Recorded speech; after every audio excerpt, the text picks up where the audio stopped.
what do you believe is some of the causes that have created this hyper masculine, feminine, I don't even know how to really phrase it, this hyper masculine female culture, or feminine kind of base, I guess you could call it. I don't know. I'm botching this here. As in, why have you had the breakdown of like masculinity and femininity in society? Yeah. And why have you had like a rise of like, divorce rates are worse than they've ever been? Single women can't find husbands, really successful women. So many people. There's a lot of research that, that's going on about that. Well, I think what will probably shock and surprise most people when I say this that know me, is because obviously I have always been the breadwinner in our relationship and shit tons more than I do all the time. and have always been hyper independent, and it's still, to a point. I'm very proud of my career. I love what I do for a living. I'm never, gonna give that up. And like we chose not to have children, so that's afforded us a different type of life than a lot of people. But I think the pill is the worst thing that ever happened to women.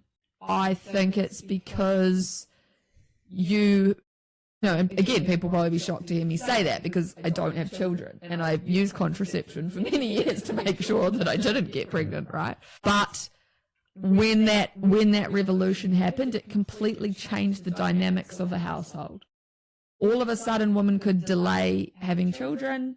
They could make different choices. They could have sexual freedoms, all of those things. And again, don't get me wrong. I'm not saying women shouldn't have those things. Like, I'm not saying women shouldn't be able to work and have all the things that women have got to. I absolutely believe in equal rights for women.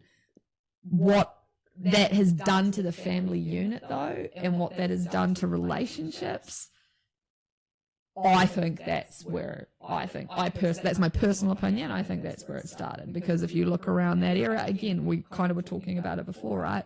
All of a sudden it was like, now it's unheard of.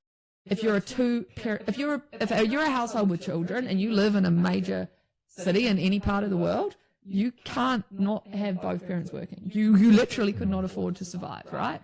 And you and I talk about this. We don't have children. We're like, how the hell are some of our friends doing this? Like, how are they raising 2, 3 kids? And that's because all of my female friends work. I do not have, I'm just like trying to think, making sure, apart from there's one family we know, our neighbours, where she doesn't work. Works some though. But she does, but broadly, as the kids have gotten older, correct.